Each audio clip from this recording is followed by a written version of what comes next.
വർഷം 2020 കാസർഗോഡ് വെള്ളരിക്കുണ്ട് മലയോര മേഖലയിലെ ഒരു ചെറിയ കുടുംബം. അച്ഛൻ, അമ്മ, 2 മക്കൾ. ഒരു സാധാരണ കർഷകനെ പോലെ 5 ഏക്കറിലെ കൃഷിയും പിന്നെ ഒരു പന്നി ഫാമും കുടുംബത്തലവനായ ബെന്നിക്കുണ്ടായിരുന്നു. മകൾ 16 വയസ്സുകാരിയായ ആൻമേരി. മൂത്ത മകൻ കമ്പത്ത് IT വിദ്യാർത്ഥിയായ ആൽബിൻ. IT വിദ്യാർത്ഥിയായ തന്റെ മകന് എല്ലാ സാങ്കേതിക വിദ്യയും ഉപയോഗിക്കാൻ തക്കതായ വില കൂടിയ ഫോൺ തന്നെ നൽകി. പിന്നീട് ആൽബിൻ മുഴുവൻ സമയവും ആ ഫോണിൽ തന്നെയായി, ഇപ്പോഴുള്ള പല കുട്ടികളെയും പോലെ. എന്നാൽ പിതാവ് നൽകിയ ഫോൺ ഉപയോഗിച്ച് പിതാവിനെ തന്നെ കൊലപ്പെടുത്താനുള്ള സാങ്കേതിക വിദ്യകളെ കുറിച്ചായിരുന്നു മകന്റെ അന്വേഷണമെന്ന് ആ അച്ഛൻ അപ്പോൾ അറിഞ്ഞിരുന്നില്ല.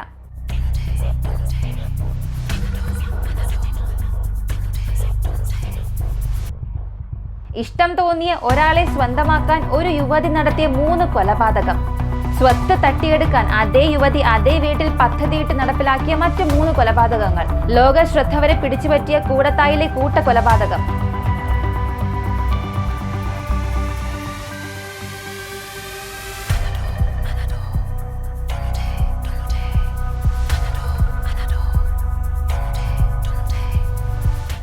അത് ഒരു നൂറ്റാണ്ടിലെ ഏറ്റവും വലിയ ക്രൂരതയായിരിക്കട്ടെ എന്ന് ആശ്വസിച്ച ജനങ്ങളുടെ മുൻപിലേക്ക് മറ്റൊരു കൂടത്തായി മോഡൽ എത്തി. കാസർഗോഡ് വെള്ളരിക്കുണ്ട് ആൽബിൻ എന്ന കുറ്റവാളി ആസൂത്രണം ചെയ്ത് നടത്തിയ കൂട്ടക്കൊലപാതകം.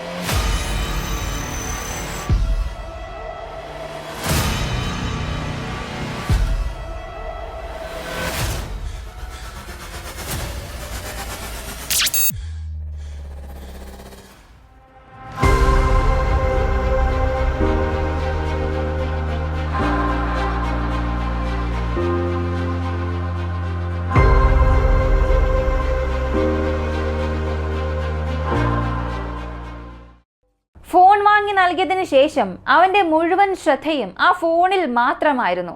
അത് പലപ്പോഴും ബെന്നി ചോദ്യം ചെയ്തു. ബെന്നിക്ക് ഇത് വല്ലാത്ത ദേഷ്യത്തിന് കാരണമായി. എന്നാൽ അതിലും ദേഷ്യമായിരുന്നു മകനുണ്ടായത് അച്ഛനോട്. മക്കളെ പേടിക്കണം എന്ന് പുതുതലമുറ വീണ്ടും തെളിയിക്കുകയാണ്. ആൽബിന് ഇതിനകം തന്നെ ഒരുപാട് പെൺസുഹൃത്തുക്കൾ ഉണ്ടായിരുന്നു. ഇപ്പൊ ഫോൺ ലഭിച്ചതിലൂടെ വീണ്ടും ഒരുപാട് സുഹൃത്തുക്കൾ, പ്രധാനമായും പെൺസുഹൃത്തുക്കൾ അവനുണ്ടാകാൻ തുടങ്ങി. അതിൽ ഒരു കാമുകിയായ കോഴിക്കോട് സ്വദേശിനിയോടുകൂടി ഭാവി ജീവിതം സന്തുഷ്ടമാക്കാൻ അവൻ തിരഞ്ഞെടുത്ത വഴി ഒരിക്കലും നമുക്ക് വിശ്വസിക്കാൻ കഴിയാത്തതായിരുന്നു. സ്വന്തം അച്ഛനെയും അമ്മയെയും സഹോദരിയെയും അവൻ ബലി കൊടുക്കാൻ തീരുമാനിച്ചു. അതുമാത്രമല്ല, അച്ഛൻ്റെ 4.5 ഏക്കർ സ്വത്ത് തനിച്ച് കൈക്കലാക്കണം. എന്നിട്ട് കോഴിക്കോടുള്ള കാമുകിയും കൂട്ടി സ്വസ്ഥമായി ജീവിക്കണം. ഈ ഒരു സംഭവത്തെക്കുറിച്ച് കേൾക്കുമ്പോൾ നമ്മുടെ കേരളത്തിൽ തന്നെ നടന്ന മറ്റു പല സംഭവങ്ങളെക്കുറിച്ച് നിങ്ങൾക്ക് ഓർമ്മ വരും. കൂടത്തായി കൂട്ടക്കൊലയിലെ ജോളിയെ പോലെ, പിണറായിലെ സൗമ്യയെ പോലെ, അഞ്ചലിലെ സൂരജിനെ പോലെ. അതെ, അങ്ങനെ ഒരാളായിരുന്നു ആൽബിൻ. അങ്ങനെ സ്വന്തം കുഞ്ഞനുജത്തിയെയും അച്ഛനും അമ്മയും ഉൾപ്പെടെയുള്ള കുടുംബാംഗങ്ങളെ കൊലപ്പെടുത്താനുള്ള പദ്ധതി ആൽബിൻ എന്ന 22 വയസ്സുകാരൻ മാസങ്ങളോളമായി നെയ്തെടുക്കാൻ തുടങ്ങി. ലോക്ക്ഡൌൺ സമയത്ത് ആൽബിൻ വീട്ടിലെത്തുന്നു. അതുവരെയും തമിഴ്നാട്ടിലെ വിവിധ സ്ഥലങ്ങളിൽ ജോലി ചെയ്യുകയായിരുന്നു എന്നാണ് ഇവൻ നാട്ടുകാരെയും വീട്ടുകാരെയും ധരിപ്പിച്ചിരുന്നത്. ലോക്ക്ഡൌണിന് തൊട്ടു മുൻപ് വീട്ടിലെത്തിയ ആൽബിൻ പിതാവ് വാങ്ങിക്കൊടുത്ത സ്മാർട്ട് ഫോണിൽ പുതിയ കൊലപാതക രീതികളെക്കുറിച്ച് അന്വേഷിക്കുകയായിരുന്നു ആദ്യം ചെയ്തത്. ചില യൂട്യൂബ് ചാനലുകളുടെ സഹായത്തോടു കൂടി എലിവിഷം എത്രത്തോളം ഉപയോഗിക്കാം, അത് മനുഷ്യനിൽ എങ്ങനെ പ്രവർത്തിക്കുന്നുവെന്നെല്ലാം അവൻ പഠിച്ചു. പിന്നീട് ഗൂഗിളിൽ സെർച്ച് ചെയ്ത് എലിവിഷത്തിന്റെ ഉപയോഗം, അത് മനുഷ്യ ശരീരത്തിൽ എങ്ങനെ ബാധിക്കുന്നു, ഇത് വെച്ച് ഒരാളെ എങ്ങനെ കൊല്ലാം, ഇതെല്ലാം അവൻ പഠിച്ചു. ചില പുസ്തകങ്ങളും അവൻ ഇതിനുവേണ്ടി റെഫർ ചെയ്തിരുന്നു. അങ്ങനെ കൃത്യമായ ഒരു ആസൂത്രണം തൻ്റെ കുടുംബത്തെ ഇല്ലാതാക്കാൻ അവൻ ലോക്ക്ഡൗൺ സമയത്ത് നടത്തി. ആദ്യം അവൻ ചെയ്തത്, വീട്ടിലുണ്ടാക്കിയ കോഴിക്കറിയിൽ അവൻ ആദ്യം വിഷം കലർത്തി, എലിവിഷം കലർത്തി. അന്ന് വളരെ ചുരുങ്ങിയ അളവിൽ മാത്രമായിരുന്നു അവൻ വിഷം കലർത്തിയത്. അതുകൊണ്ട് അത് കഴിച്ച കുടുംബാംഗങ്ങൾക്ക് വളരെ ഗൗരവമായ ശാരീരിക അസ്വസ്ഥതകളൊന്നും തന്നെ ഉണ്ടായില്ല. എങ്കിൽ പോലും ചെറിയ ചില ശാരീരിക അസ്വസ്ഥത ഇവർക്കുണ്ടായി. പക്ഷേ അത് സാധാരണ രീതിയിൽ ശരീരത്തിൽ ഉണ്ടാകുന്ന അസ്വസ്ഥത എന്ന രീതിയിൽ അവരത് തള്ളിക്കളയുകയായിരുന്നു. അതിനുശേഷം ആൽബിൻ കൃത്യമായ ഒരു ആസൂത്രണം നടത്തി. ഇത്തവണ മധുരത്തിൽ വിഷം ചാലിച്ചു കൊടുക്കാൻ അവൻ തീരുമാനിച്ചു. ആൽബിൻ എന്ന വിദ്യാർത്ഥി ഇതിനകം തന്നെ ഒരു മികച്ച കുറ്റവാളിയിലേക്ക് വളർന്നിട്ടുണ്ടായിരുന്നു. അതിനൊക്കെ പെൺകുട്ടിയുടെ ചെറിയൊരു റിലേഷൻ ഉണ്ടായിരുന്നു. ആ റിലേഷൻ കണ്ടിന്യൂ ചെയ്യാൻ ഫാമിലി തടസ്സമാകും എന്ന് വന്നപ്പോഴാണ് അല്ലെങ്കിൽ സ്റ്റെപ്പിലേക്ക് നീങ്ങി. അത് പ്ലാൻ ചെയ്ത് എക്സിക്യൂട്ട് കാര്യം അത് അധ്വാനിക്കുന്ന ഒരു ശീലമാക്കില്ല. അപ്പോൾ അധ്വാനിക്കുന്ന മടി ഉണ്ടായിരുന്നു. അത് ലാവിഷായിട്ട് ജീവിക്കാൻ ഈ വഴിക്കൂടെ ഫാമിലി ഇല്ലാതാണെങ്കിൽ അത് ഡിസ്പോസ് ചെയ്തിട്ട് സ്വന്തമായിട്ട് ജീവിക്കാൻ തുടങ്ങിയാണ് ആഗ്രഹം. ഈ ആസൂത്രണത്തിന്റെ എല്ലാം ആദ്യ പടിയെന്ന നിലയിൽ കുടുംബങ്ങളെ, പ്രത്യേകിച്ച് കുഞ്ഞനുജത്തിക്ക് ഏറ്റവും ഇഷ്ടമുള്ള ഐസ്ക്രീം ഉണ്ടാക്കുക എന്ന രീതിയിലാണ് ആൽബിൻ തീരുമാനിച്ചത്. കാരണം ഐസ്ക്രീമിൽ എലിവിഷം ചേർക്കുമ്പോൾ എലിവിഷം ചേർത്തതിൻ്റെ ആ ഒരു രുചി അത് പെട്ടെന്ന് കഴിക്കുന്നവർക്ക് മനസ്സിലാകില്ല എന്ന് അവന് വ്യക്തമായി അറിയാം. അതുകൊണ്ടാണ് ഈ പദ്ധതിക്ക് ആൽബിൻ രൂപം നൽകിയത്. ഈ എലിവിഷം അനുജത്തി കഴിക്കണം എന്ന ഉദ്ദേശവും അവനുണ്ടായിരുന്നു. അതുകൊണ്ടാണ് കുഞ്ഞനുജത്തിക്ക് ഏറ്റവും ഇഷ്ടമുള്ള ഫ്ലേവറിൽ തന്നെ അവൻ ഐസ്ക്രീം ഉണ്ടാക്കാൻ തീരുമാനിച്ചു. അങ്ങനെ ജൂലൈ മാസം അവസാനം, കൃത്യമായി പറഞ്ഞാൽ ജൂലൈ മാസം 28-ാം തീയതി വെള്ളരിക്കുണ്ടിലെ ഒരു ബേക്കറിയിൽ നിന്നും ഐസ്ക്രീം ഉണ്ടാക്കാനുള്ള ഇൻസ്റ്റന്റ് പൗഡർ വാങ്ങി. അതിനുശേഷം അതേ പ്രദേശത്ത് തന്നെയുള്ള കീടനാശിനികളും മറ്റും വിൽക്കുന്ന കടയിൽ നിന്ന് എലിവിഷവും ആൽബിൻ വാങ്ങി.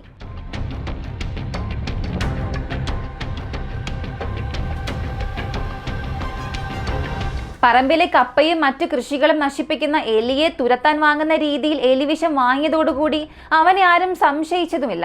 അങ്ങനെ ഇവ രണ്ടുമായി അവൻ വീട്ടിലെത്തി. എലിവിഷം ആരും കാണാതെ ഒളിപ്പിക്കുകയായിരുന്നു അവൻ ആദ്യം ചെയ്തത്. പിന്നീട് ഐസ്ക്രീം ഉണ്ടാക്കാനുള്ള പൊടി അവൻ അടുക്കളയിൽ സൂക്ഷിച്ചു. അടുത്ത ദിവസം 30-ാം തീയതി അവൻ ഐസ്ക്രീം ഉണ്ടാക്കി. സഹോദരിക്ക് ഏറ്റവും ഇഷ്ടമുള്ള ഫ്ലേവറിൽ തന്നെ അവൻ ഐസ്ക്രീം ഉണ്ടാക്കി. ആരെയും കൂട്ടാതെ അവൻ ഒറ്റയ്ക്ക് തന്നെ ചെയ്തു.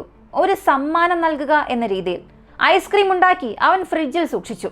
പിറ്റേ ദിവസം മറ്റൊരു പാത്രത്തിൽ കുറച്ച് ഐസ്ക്രീം എടുത്ത് അതിൽ എലിവിഷം കലർത്തി. അച്ഛനും സഹോദരിക്കും അവൻ നൽകി. എന്നാൽ പ്രമേഹ രോഗിയായതുകൊണ്ട് അമ്മ ഈ ഘട്ടത്തിൽ ഐസ്ക്രീം കഴിച്ചില്ല. പക്ഷെ പിന്നീട് ഐസ്ക്രീമിന്റെ കുറച്ച് ഭാഗം ഫ്രിഡ്ജിൽ ഇരിപ്പുണ്ടായിരുന്നു. തൊട്ടടുത്ത ദിവസങ്ങളിൽ വിഷം കുറച്ച് ചേർത്തുകൊണ്ട് സഹോദരിക്കും അച്ഛനും അവൻ വീണ്ടും നൽകി. എന്നാൽ ബാക്കിയുണ്ടായിരുന്ന ഐസ്ക്രീം ആ വീട്ടിലെ വളർത്തു നായയ്ക്ക് കൊടുക്കാനായി അമ്മ ആവശ്യപ്പെട്ടിരുന്നു. പക്ഷേ ആൽബിൻ അത് നിരസിച്ചു. ഇതിനിടയിൽ അമ്മയും ഒരൽപ്പം ഐസ്ക്രീം കഴിച്ചു. പ്രമേഹ രോഗിയായതുകൊണ്ട് ഒരുപാടൊന്നും കഴിച്ചില്ല. പക്ഷെ ആൽബിന്റെ നിർബന്ധത്തിന് വഴങ്ങി ഒരൽപ്പം കഴിച്ചു. പക്ഷെ ആൽബിൻ മാത്രം ഈ ഐസ്ക്രീം കഴിച്ചില്ല. ഇതാണ് ശ്രദ്ധിക്കേണ്ടത്. 1-ാം തീയതിക്ക് ശേഷം അനുജത്തിക്ക് ചില ശാരീരിക അസ്വസ്ഥതകൾ ഉണ്ടാകാൻ തുടങ്ങി. 3-ാം തീയതിക്ക് ശേഷമായിരുന്നു അത് വർദ്ധിച്ചു വന്നത്. ഈ അസ്വസ്ഥതകൾ അനുജത്തി പ്രകടിപ്പിക്കുമ്പോഴും അവൻ വളരെ സ്വാഭാവികമായി പെരുമാറി. യാതൊരു സംശയത്തിനും ഇടവരാതെ അവൻ പെരുമാറി. പിന്നീട് വളരെ സുഖമില്ലാതായപ്പോൾ ആനിയെ തൊട്ടടുത്ത ക്ലിനിക്കിലേക്ക് കൊണ്ടുപോയി. തുടർന്ന് മഞ്ഞപ്പിത്തത്തിന്റെ ലക്ഷണമാണ് എന്ന് ഡോക്ടേഴ്സ് പറഞ്ഞു. കാരണം അവരുടെ പരിശോധനയിൽ കരളിന് ഏതോ തരത്തിലുള്ള രോഗബാധയുണ്ട് എന്നുള്ള ചില ലക്ഷണങ്ങളാണ് കണ്ടത്. അതുകൊണ്ട് മഞ്ഞപ്പിത്തത്തിന്റെ ലക്ഷണമാകാമെന്ന് ഡോക്ടേഴ്സ് പറഞ്ഞതോടുകൂടി മറ്റൊരു ആശുപത്രിയിലേക്ക് അവളെ കൊണ്ടുപോയി. അവിടെ നടത്തിയ പ്രാഥമിക പരിശോധനയിൽ മഞ്ഞപ്പിത്തത്തിന്റെ ലക്ഷണമാണ് എന്നും പറഞ്ഞു. തുടർന്ന് ആയുർവേദ ചികിത്സ നടപ്പിലാക്കാനായി കണ്ണൂർ ചെറുപുഴയിലെ ബന്ധുവിന്റെ വീട്ടിലേക്ക് അവളെ മാറ്റി.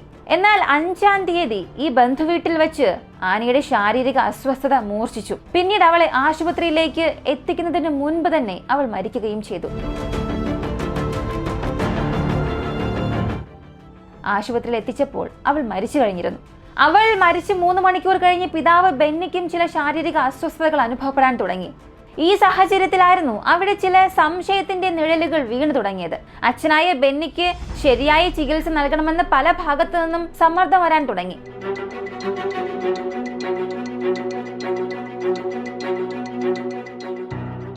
പിന്നീട് ഇതൊരു പോലീസ് കേസായി മാറി.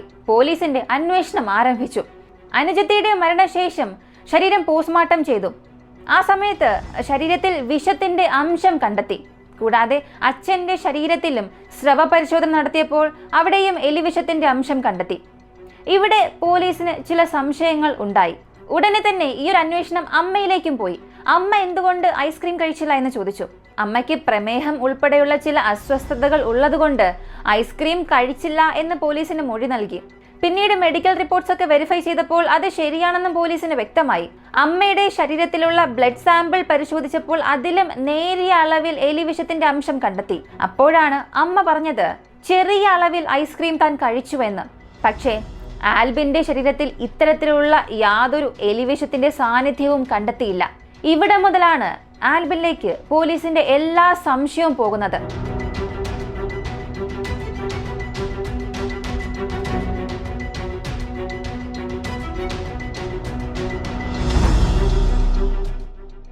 പിന്നീട് അവന്റെ ജീവിത രീതികളെക്കുറിച്ച് പോലീസ് അന്വേഷിക്കാൻ തുടങ്ങി. ഒരു ക്രിമിനൽ പശ്ചാത്തലം, അത്തരത്തിലുള്ള ഒരു സ്വഭാവമുള്ള വ്യക്തിയാണ് ആൽബിൻ എന്ന് പോലീസിന്റെ അന്വേഷണത്തിൽ വ്യക്തമായി. ഇതിൽ സൈബർ സെല്ലിന്റെ പങ്കും വളരെ വലുതായിരുന്നു. അവന്റെ ബ്രൗസിംഗ് ഹിസ്റ്ററി, അവന്റെ ഫോൺ രേഖകൾ തുടങ്ങിയ കാര്യങ്ങളെല്ലാം സൈബർ സെൽ പരിശോധിച്ചു. അപ്പോഴാണ് ആൽബിൻ പോൺ സൈറ്റുകൾക്ക് അടിമയായിരുന്നു എന്ന വസ്തുത മനസ്സിലാകുന്നത്. അതും ഏറ്റവും അശ്ലീലമായ മോശമായ സൈറ്റുകളെല്ലാം രാത്രികാലങ്ങളിലും പുലരുവോളമെല്ലാം അവൻ ആ സൈറ്റുകൾ ബ്രൗസ് ചെയ്തിട്ടുണ്ടായിരുന്നു. ഇതെല്ലാം ബ്രൗസിംഗ് ഹിസ്റ്ററിയിലൂടെ മനസ്സിലാക്കാൻ സാധിച്ചു. ഒപ്പം ആൽബിന് ഒരു കാമുകി ഉണ്ടായിരുന്നു എന്നുള്ളത് ഈ ഫോൺ രേഖകളുടെ അടിസ്ഥാനത്തിലാണ് മനസ്സിലായത്. കാമുകി മാത്രമല്ല, മറ്റു ചില യുവതികളുമായും പ്രദേശത്തുള്ള മറ്റു ചില സ്ത്രീകളുമായും ആൽബിന് വഴിവിട്ട ബന്ധമുണ്ടായിരുന്നു എന്നും പോലീസിന് വ്യക്തമായി. എന്നാൽ മകനായ ആൽബിനെ പോലീസ് പലതവണ ചോദ്യം ചെയ്തെങ്കിലും അവൻ ഒന്നിനും സമ്മതിച്ചില്ല.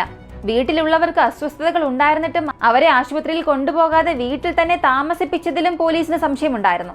കൂടാതെ മരിച്ച സഹോദരിയുടെ സംസ്കാര ചടങ്ങിൽ വികാരാധീനനായി അവൻ നിന്നതും ഒരു കുറ്റവാളിയുടെ മനോനിലയെ തന്നെയാണ് കാണിച്ചത്. സഹോദരി കൊല്ലപ്പെട്ടു എന്നറിഞ്ഞിട്ടും യാതൊരു ഭാവഭേദവും ഇല്ലാതെയായിരുന്നു ആൽബിൻ പെരുമാറിയത്. അതായത്, ഈ ചിത്രങ്ങൾ നിങ്ങൾ തന്നെ നോക്കുക. അവളുടെ മൃതദേഹം പള്ളിയിലും വീട്ടിലുമെല്ലാം എത്തിക്കുന്ന സമയത്ത് അത്രയും ക്രൂരമായ ഒരു കൊലപാതകം ചെയ്തതിന്റെ യാതൊരു ഭാവഭേദവും ഇല്ലാതെ ആ മൃതദേഹത്തിന് മുൻപിൽ ആൽവിൻ ഉണ്ടായിരുന്നു എന്നുള്ളതാണ് മനസാക്ഷ്യത്തിനെ ഞെട്ടിപ്പിക്കുന്ന ഒരു കാര്യമായി മാറിയത്. ഇപ്പോൾ നിങ്ങൾക്ക് എല്ലാവർക്കും ഒരു സംശയം വരാം. കാമുകിയുമൊത്ത് ജീവിക്കണം, സ്വത്ത് തട്ടിയെടുക്കണം, ഇതിനെന്തിന് കുഞ്ഞനുജത്തിയെ കൊല്ലണം? അച്ഛനെ എന്തിനു കൊല്ലണം? കുഞ്ഞനുജത്തിയെ കൊല്ലാനുണ്ടായിരുന്നത് ഒരു ചെറിയ കാരണം മാത്രമായിരുന്നു. അവന് മറ്റു പല സ്ത്രീകളുമായി വഴിവിട്ട ബന്ധമുണ്ട്, ഒരു കാമുകിയുണ്ട്. ഈ കാമുകിക്കൊപ്പം അവൻ ജീവിക്കാൻ തയ്യാറെടുക്കുകയാണ്. ഇങ്ങനെയുള്ള കാര്യങ്ങളെല്ലാം സഹോദരിക്ക് അറിയാം. ഇത് പറഞ്ഞ് ഇടയ്ക്കിടെ അവൾ അവനെ ഭീഷണിപ്പെടുത്തും. ഇത് അനുജത്തിയോടുള്ള ഒരു വൈരാഗ്യത്തിന് കാരണമായി. എന്നാൽ ഒരു ഘട്ടത്തിൽ ചേട്ടൻ വളരെ സ്നേഹത്തോടുകൂടി അവൾക്ക് ഉണ്ടാക്കി കൊടുത്ത ഐസ്ക്രീം ഫോട്ടോ എടുത്ത് കൂട്ടുകാരികൾക്ക് അയച്ചു കൊടുത്തുകൊണ്ട് വളരെ അഭിമാനത്തോടു കൂടി പറഞ്ഞു, ഇതെന്റെ ചേട്ടൻ ഉണ്ടാക്കി തന്ന ഐസ്ക്രീം ആണെന്ന്. പക്ഷെ അതിൽ വിഷമുണ്ടായിരുന്നു എന്ന കാര്യം അവൾ അറിഞ്ഞിരുന്നില്ല. സഹോദരിയെ മാത്രമല്ലല്ലോ, അമ്മയെയും അച്ഛനെയും കൊല്ലാൻ പദ്ധതിയിട്ടു. പക്ഷെ അസുഖമായതിനാൽ അമ്മ കാര്യമായി ഐസ്ക്രീം കഴിച്ചില്ല. ഗുരുതരാവസ്ഥയിൽ ആശുപത്രിയിൽ അഡ്മിറ്റായ പിതാവും അപകടനില തരണം ചെയ്തു. എല്ലാവരെയും ഒരുമിച്ച് ഒഴിവാക്കാൻ കഴിയുമെന്ന് അവൻ പ്രതീക്ഷിച്ചു. പക്ഷെ അത് ചെറുതായി ഒന്ന് പാളി.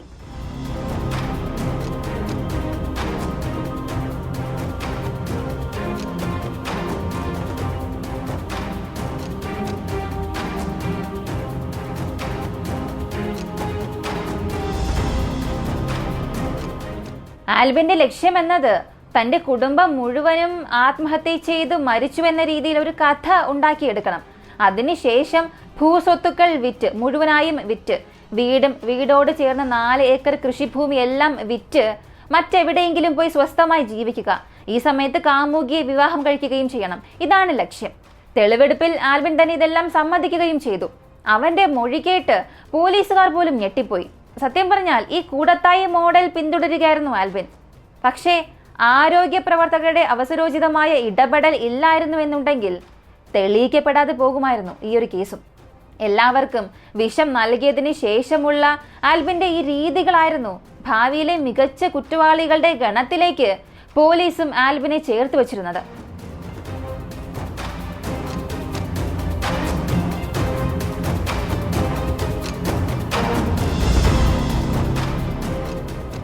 കൊലയ്ക്ക് ശേഷം പിടിക്കപ്പെടില്ല എന്ന് എല്ലാ കുറ്റവാളികളെയും പോലെ ആൽബിനും ആത്മവിശ്വാസമുണ്ടായിരുന്നു.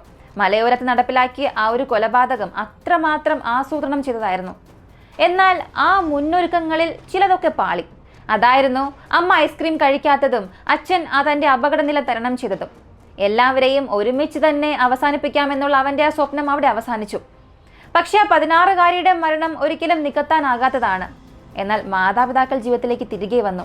ആൽബിന്റെ ആസൂത്രണം പോലെ കാര്യങ്ങൾ നടന്നിരുന്നു എന്നുണ്ടെങ്കിൽ ഭാവിയിൽ എത്ര പേരുടെ ജീവന് ആൽബിൻ വിഷം പുരട്ടി മധുരം നൽകുമായിരുന്നുവെന്നറിയില്ല. ഓരോ ദിവസവും ഒട്ടേറെ കൊലപാതകങ്ങൾ നടക്കുന്നുണ്ട്. പലതും വാർത്ത പോലും ആകാതെ പോകുന്നുണ്ട്.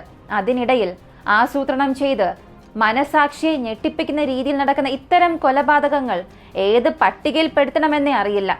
പുതിയ തലമുറയുടെ ആസൂത്രണങ്ങൾക്ക് വേഗത കൂടുകയാണ്. ഇതാണ് നമ്മൾ മനസ്സിലാക്കേണ്ടത്. ഈ ഒരു വീഡിയോയെക്കുറിച്ചുള്ള നിങ്ങളുടെ അഭിപ്രായം കമന്റിൽ പറയുക.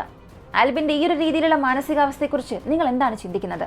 അവൻ എന്ത് ശിക്ഷ നൽകണമെന്നാണ് നിങ്ങൾ ആഗ്രഹിക്കുന്നത്? നിങ്ങളുടെ അഭിപ്രായം കമന്റിൽ പ്രതീക്ഷിക്കുന്നു. മികച്ച കമന്റ് അടുത്ത വീഡിയോയിൽ വരും. ഇതുപോലുള്ള വീഡിയോസ് കാണാൻ താല്പര്യമുള്ളവരാണ് നിങ്ങളെങ്കിൽ ഇപ്പോൾ തന്നെ നമ്മുടെ ചാനൽ സബ്സ്ക്രൈബ് ചെയ്യുക. മറ്റൊരു വീഡിയോയുമായി വീണ്ടും കാണാം.